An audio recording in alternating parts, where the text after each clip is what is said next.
एक व्यक्ति उछल उछल कर थप्पड़ मार रहा हो और फिर पुलिसकर्मी भी साथ में हो और उनकी सिक्योरिटी कहाँ चली गई उसका कुछ अता पता नहीं चला। उसके बाद पुलिस ने विधायक को कॉलर पकड़ के खींच के घसीट के बाहर ले जाती है। अगर वो इस तरीके से सार्वजनिक जगह पर पुलिस की मौजूदगी में थप्पड़ खाता है तो मैं ये तो कहूँगा ये ओबीसी समाज पर एक थप्पड़ है।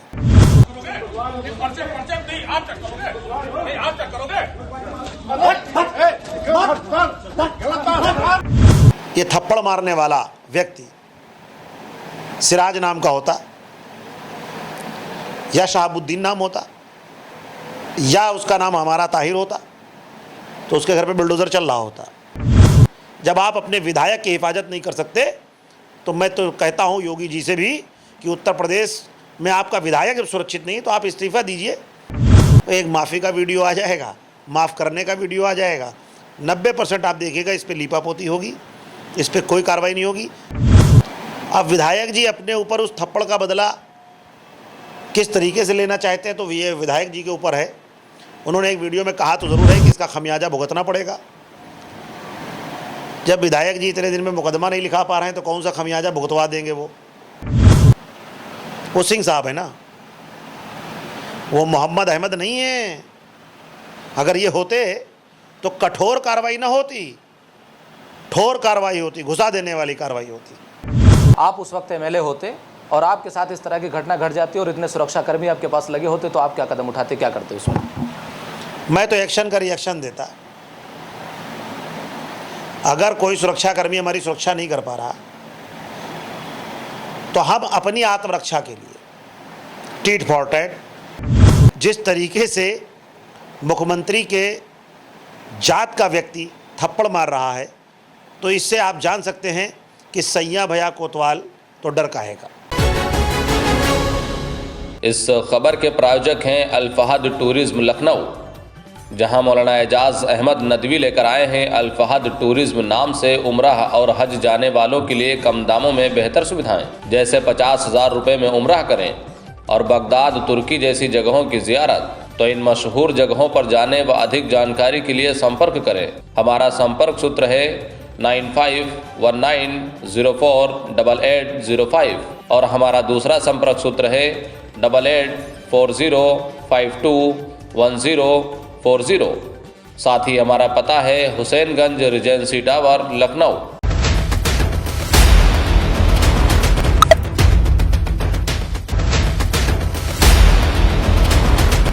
नमस्कार, मैं हूं नफीस अहमद और आप देख रहे हैं न्यूज़ 9 लाइव टीवी। मैं इस वक्त मौजूद हूं उत्तर प्रदेश की राजधानी लखनऊ में और हमारे साथ इस वक्त मौजूद हैं नागरिक एकता पार्टी के प्रदेश अध्यक्ष शेख ताहिर सिद्दीकी जी, जो बहुत ही बेबाकी से हर मुद्दे पर अपना पक्ष रखते हैं, अपनी बात कहते हैं, जिनसे आज हम लखीमपुर थप्पड़कांड को लेकर बातचीत करेंगे और उनसे इस घटना पर उनकी प्रतिक्रिया जानने की कोशिश करेंगे। तो सबसे पहले तो शेख ताहिर जी, आपका बहुत बहुत स्वागत है न्यूज़ 9 लाइव टीवी में। बहुत बहुत शुक्रिया आपका कि आपने इस थप्पड़ कांड पे मेरे से कुछ जानने की कोशिश करने के लिए आप आए, इसका बेहद शुक्रिया। हम आपसे जानना चाहेंगे कि आपने देखा होगा सोशल मीडिया पे और वीडियो भी हो सकता है आपके व्हाट्सएप पे आया हो और व्हाट्सएप पे नहीं आया होगा तो चैनलों पे देखा होगा कि लखीमपुर में एक बीजेपी विधायक को एक वकील ने थप्पड़ मारा। इसको आप किस नज़रिए से देखते हैं और इस पर आपकी क्या प्रतिक्रिया, क्या कहना चाहेंगे? देखिए, प्रदेश के अंदर जंगल राज है। भारतीय जनता पार्टी का विधायक हो और वो थप्पड़ खा जाए और जिस तरीके से एक व्यक्ति उछल उछल कर थप्पड़ मार रहा हो और फिर पुलिसकर्मी भी साथ में हो और उनकी सिक्योरिटी कहाँ चली गई उसका कुछ अता पता नहीं चला। उसके बाद पुलिस ने विधायक को कॉलर पकड़ के खींच के घसीट के बाहर ले जाती है। तो इससे आपको मैं बता दूं, ये बात क्लियर हो जाती है कि योगी जी ने कहा था कि गुंडे जो है या तो प्रदेश छोड़ दें या पाताल चले जाएं। लेकिन मैं तो ये कहूँगा कि गुंडों ने उत्तर प्रदेश में अपना डेरा जमा लिया है और ख़ास करके आपने देखा होगा जो भारतीय जनता पार्टी के जो विधायक हैं वो बैकवर्ड कास्ट से ताल्लुक़ रखते हैं। एक ओबीसी लीडर को और जो जनप्रतिनिधि है, अगर वो इस तरीके से सार्वजनिक जगह पर पुलिस की मौजूदगी में थप्पड़ खाता है तो मैं ये तो कहूँगा ये ओबीसी समाज पर एक थप्पड़ है। ओबीसी समाज को यहाँ पर समझना चाहिए और उस विधायक को भी समझना चाहिए कि भारतीय जनता पार्टी में रह करके, सत्ता पक्ष में रह करके अगर वो थप्पड़ खाता है और बिन बात के खुलेआम थप्पड़ खाता है तो उनको जो है इस पार्टी से इस्तीफ़ा दे देना चाहिए। और मैं तो यही कहूँगा कि जिस तरीके से मुख्यमंत्री के जात का व्यक्ति थप्पड़ मार रहा है तो इससे आप जान सकते हैं कि सैया भैया कोतवाल तो डर काहेगा। ये हालात है देश प्रदेश के। एक विधायक है, जनप्रतिनिधि है, उसका कॉलर पकड़ के खींचा जा रहा है। बहुत ही शर्म की बात है, जितनी इसकी निंदा की जाए कम है कि एक विधायक है उसका आप कॉलर पकड़ के खींचते हो और थप्पड़ मारने वाले व्यक्ति को आप संरक्षण दे रहे हो। किस बात का डर था? किसका आदेश था? किसके षड्यंत्र से ये थप्पड़ मारा गया? इन सब चीज़ों की भी जांच होनी चाहिए। और सबसे बड़ी बात यह है कि एक विधायक का मैंने जो है इंटरव्यू देखा है। विधायक ये कह रहे हैं कि पर्चे छीने जा रहे हैं सहकारिता के, वहाँ पर जो है जो पर्चे खरीदने गए वो छीने जा रहे हैं। आपकी सरकार है, आप भारतीय जनता पार्टी के विधायक हैं, आपके लोगों के अगर पर्चे छीने जा रहे हैं और आप ये बात मीडिया में खुलेआम कह रहे हैं तो फिर आप सोचिए कि भारतीय जनता पार्टी का ओबीसी का विधायक जब उसकी सुनवाई नहीं, उसके लोगों की सुनवाई नहीं, तो देखिए आप प्रदेश के अंदर अराजकता का माहौल है कि नहीं है। अराजकता के साथ साथ एक जाति विशेष का उत्तर प्रदेश के अंदर वर्चस्व है और वो जाति विशेष चाहे कुछ भी करे, कहीं ये थप्पड़ मारने वाला व्यक्ति सिराज नाम का होता या शहाबुद्दीन नाम होता या उसका नाम हमारा ताहिर होता तो उसके घर पे बुलडोज़र चल रहा होता। क्योंकि विधायक के ऊपर थप्पड़ पड़ा है। विधायक के ऊपर थप्पड़ पड़ने का मतलब है सत्ता के ऊपर तमाचा। सत्ता का विधायक है और जब सत्ता पे तमाचा मारने पर भी अगर बुलडोज़र ना चले तो आप समझ लीजिए कि उत्तर प्रदेश की सरकार जो है वर्ग विशेष और जाति विशेष को नहीं बल्कि धर्म विशेष पर सिर्फ बुलडोज़र चलाती है। तो मैं तो उत्तर प्रदेश सरकार से ये बात कहना चाहता हूँ कि आपका विधायक है, अगर आप उसको इंसाफ देना चाहते हैं तो आप क्या कार्रवाई कर रहे हैं, उस एंगल में भी जाइए कि इस पे जो थप्पड़ पड़ा है इसमें सुनियोजित तरीके से षड्यंत्र रचने वाला कौन है। आखिर इतनी हिम्मत कहाँ से आई कि सत्ता पक्ष के विधायक के ऊपर थप्पड़ पड़ा है। हर आदमी इस बात से डरता है कि अगर मैं कोई भी कानून के अपने हाथ में लूँगा तो जीरो टॉलरेंस की सरकार है। योगी जी कहते हैं ना, ज़ीरो टॉलरेंस की सरकार है। यहाँ कहाँ गया ज़ीरो टॉलरेंस? जब आप अपने विधायक की हिफाजत नहीं कर सकते तो मैं तो कहता हूँ योगी जी से भी कि उत्तर प्रदेश में आपका विधायक जब सुरक्षित नहीं तो आप इस्तीफ़ा दीजिए, किसी और को मुख्यमंत्री बनने दीजिए। आप सिर्फ ज़ीरो टॉलरेंस की बात करते हैं। सिर्फ ज़ीरो टॉलरेंस आपका मुसलमानों के लिए और दलितों के लिए है, लेकिन बाकी किसी के लिए आपका कोई ज़ीरो टॉलरेंस नहीं है। अगला प्रश्न मेरा ये है ताहिर जी कि अभी तक सुनने में ये आ रहा है कि जिसने थप्पड़ मारा था उसके खिलाफ कोई कार्रवाई नहीं हुई है, कोई एफआईआर नहीं दर्ज हुई है। इस पर आपकी क्या प्रतिक्रिया है? क्या लगता है आपको कि कार्रवाई होगी या फिर इस मामले को रफा दफा कर दिया जाएगा? मैं तो ये बात दावे के साथ कहता हूँ कि इस पर लीपापोती की जाएगी और हो सकता है कि विधायक जी के ऊपर ही उल्टा दबाव बना दिया जाए कि आपस में समझौता कर लो। और कुछ दिनों बाद एक वीडियो जारी होगा कि आवेश में आकर, जोश में आकर हमसे इतनी बड़ी भूल हो गई थी। उधर से एक वीडियो आएगा कि हमने जो है ऐसा कांड कर दिया, थप्पड़ जड़ दिया, मैं शर्मिंदा हूँ। उधर से दूसरा वीडियो आएगा कि थप्पड़ मारने वाले से ज़्यादा माफ़ करने वाला जो है बड़ा होता है, तो वो अपना बड़ा दिल दिखा देंगे। तो एक माफ़ी का वीडियो आ जाएगा, माफ़ करने का वीडियो आ जाएगा। 90% आप देखिएगा इस पे लीपापोती होगी, इस पे कोई कार्रवाई नहीं होगी। जब 4 दिन हो गए इस कांड को, मुकदमा नहीं लिखा गया, वीडियो वायरल हैं, किस बात की जांच की ज़रूरत है?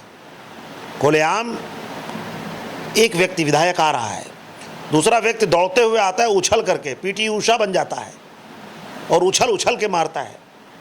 उसके बावजूद भी किसी चीज़ की ज़रूरत है? एफआईआर दर्ज होनी चाहिए थी। अगर एफआईआर नहीं दर्ज हुई अभी तक तो यहीं से आप समझ लीजिए कि किस व्यक्ति को संरक्षण प्राप्त है।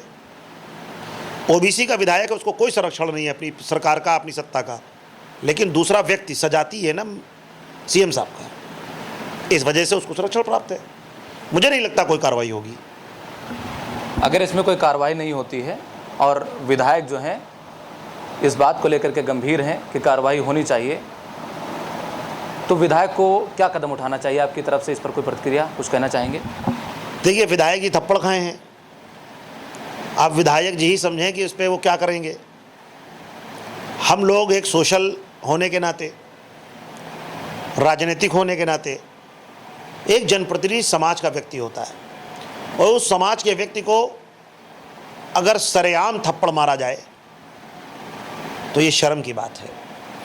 अब विधायक जी अपने ऊपर उस थप्पड़ का बदला किस तरीके से लेना चाहते हैं तो ये विधायक जी के ऊपर है। उन्होंने एक वीडियो में कहा तो ज़रूर है कि इसका खमियाजा भुगतना पड़ेगा। जब विधायक जी इतने दिन में मुकदमा नहीं लिखा पा रहे हैं तो कौन सा खमियाजा भुगतवा देंगे वो? मुझे नहीं लगता, क्योंकि विधायक जी की कहीं सुनवाई नहीं है। हमारे यहाँ जो है सांसद कौशल किशोर जी थे, केंद्रीय मंत्री थे, उनकी दरोगा नहीं सुनता था। दरोगा को ट्रांसफ़र करने के लिए वो धरने पे बैठते थे। तो मैं ये जानता हूँ भारतीय जनता पार्टी में ओबीसी एससी की कोई वैल्यू नहीं है। अगर मुख्यमंत्री जी के सजाती कोई व्यक्ति है तो सारा काम उसका होगा, सारी बात सुनी जाएगी। तो इस वजह से मैं ओबीसी समाज से ये बात कहना चाहता हूँ कि जिस तरीके से एक ओबीसी समाज के विधायक के ऊपर थप्पड़ मारा गया है तो ये बड़ा शर्मनाक कांड हुआ है और ये प्रदेश सरकार पर तमाचा है। उत्तर प्रदेश की सरकार का एक विधायक है, उसके ऊपर तमाचा पड़ा है। इस पर सरकार को क्लियरिफिकेशन देना चाहिए और सरकार को इस पर मजबूत कदम उठाना चाहिए, कठोर से कठोर कार्रवाई करनी चाहिए। लेकिन मैंने एक बात आपसे कही, वो सिंह साहब है ना, वो मोहम्मद अहमद नहीं है। अगर ये होते तो कठोर कार्रवाई ना होती, ठोर कार्रवाई होती, घुसा देने वाली कार्रवाई होती कि ठोक दो। जो है सद्भावना की जो है ट्रेन नहीं चलेगी, बुलेट ट्रेन चलेगी, तब ऐसे जो है बयान दिए जाते। लेकिन अब सिंह साहब हैं, अब वहाँ सद्भावना की ट्रेन चलेगी, वहाँ बुलेट ट्रेन नहीं चलेगी। आप देख लीजिएगा, सद्भावना की ट्रेन में बताया जाएगा दोनों लोगों में आपस में मोहब्बत पैदा करा दी गई, आपस में दोनों लोगों ने समझौता कर लिया। सद्भावना की ट्रेन जो है फर्राटे से पटरी पे दौड़ रही है, अब कोई टेंशन नहीं बची। लेकिन यही कोई दूसरा होता तो वहाँ बुलेट ट्रेन चलने शुरू हो जाती। ये है सोच में फ़र्क। एक सवाल और आ रहा है हमारे मन में। एक उदाहरण के तौर पे अगर बात की जाए, आप उस वक्त एमएलए होते और आपके साथ इस तरह की घटना घट जाती और इतने सुरक्षाकर्मी आपके पास लगे होते, तो आप क्या कदम उठाते, क्या करते उसमें? मैं तो एक्शन का रिएक्शन देता। अगर कोई सुरक्षाकर्मी हमारी सुरक्षा नहीं कर पा रहा तो हम अपनी आत्मरक्षा के लिए टीट फॉर टैट, आत्मरक्षा में अगर कोई मुझे मेरी जान लेने पर तुल जाए तो हमारे भारतीय संविधान में, कानून में, बीएनएस में, भारतीय नागरिक सुरक्षा संहिता में ये मुझे अधिकार प्राप्त है कि अगर कोई मेरी जान लेने पर तुल जाएगा और हमें लगे कि ये मुझे मार सकता है तो पलट के मैं उसके ऊपर वार कर सकता हूँ। तो मैं तो फिर जैसे को तैसे ही करता, होता चाहे कोई भी अंजाम। अब पता नहीं विधायक जी जो है काहे के लिए इतना शांत हो गए, वो विधायकी जी समझे। आपको क्या लगता है कि अगर इस तरह की घटना होगी और विधायक जी कुछ नहीं बोले तो उन्होंने गलती कर दी? मुझे तो ऐसा लगता है कि विधायक बेचारे बहुत ही शरीफ इंसान होंगे, उन्होंने कानून का सहारा लेने की कोशिश की, अच्छी बात है। और वो भारतीय जनता पार्टी के विधायक हैं, उनको लगा होगा कि मुझे पार्टी की तरफ से इंसाफ मिलेगा। अब आप विधायक जी से एक बार इंटरव्यू लीजिए और उनसे ये बात पूछिएगा कि विधायक जी, क्या आप पार्टी ने आपका कोई साथ दिया? पुलिस की कार्रवाई कुछ हुई? आप उन कार्रवाइयों से संतुष्ट हैं कि नहीं? अगर विधायक जी संतुष्ट नहीं है तो अगली बार जब आप हमसे इंटरव्यू लेंगे तो मैं बताऊंगा कि क्या होना चाहिए। तो ये हमारे साथ नागरिक एकता पार्टी के उत्तर प्रदेश के प्रदेश अध्यक्ष शेख ताहिर सिद्दीकी जी थे, जो बहुत ही बेबाकी से हमारे सवालों का जवाब दे रहे थे, हमसे बातचीत कर रहे थे और लखीमपुर थप्पड़ कांड पर अपनी प्रतिक्रिया दे रहे थे। आपका हमसे बातचीत करने के लिए बहुत बहुत शुक्रिया। कैमरा पर्सन मोहम्मद तौफीक के साथ मैं Nafees Ahmad, team news 9 live TV, Lucknow.